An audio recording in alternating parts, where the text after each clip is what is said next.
هر قدری که به جشن 35 سالگی استقلال دولتی جمهوری تاجیکستان نزدیک میشویم، سیمای طبیعت ناحیه واسه باز هم زیبا و دیدنی میگردد.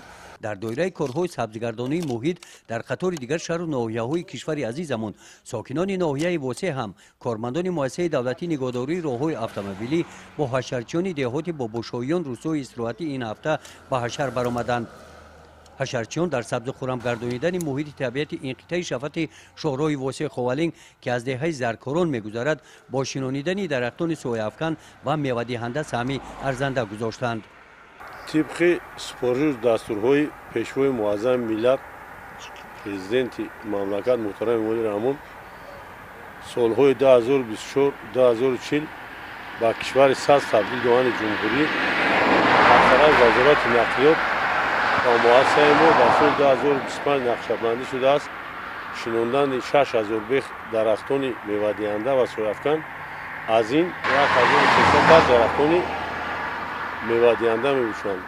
چنانکه که شما میبینید ما از اول موسم تا امروز 10,000 درختان علاقه شناندیم. امروز تصمیم گرفتیم که 500 بیخ درختان میوه دهنده شناندیم در همین راهی جمهوری واسع خوالینگ.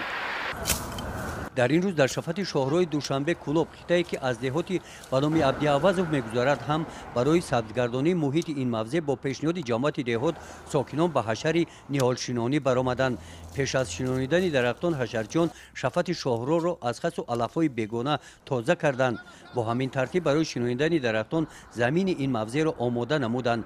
سپس با مصلحت متخصصان و رعایت قاعده‌های معین گردیده زیاده از 100 درخت سویافکن در اقلیم همین محل پرورش یافته را شنانیدند. طبق اطلاع رهبریت جماعت دهات با شنانیدن درختان کارهای سبزکاری ها به انجام نمیرسند. برای نگهبانی و پرورش آنها کمیته محله ها موظف گردیدند. گزارش خواجه نظریف خدای نظر ظهروف از ناحیه واسع برای برنامه اطلاعاتی نوید.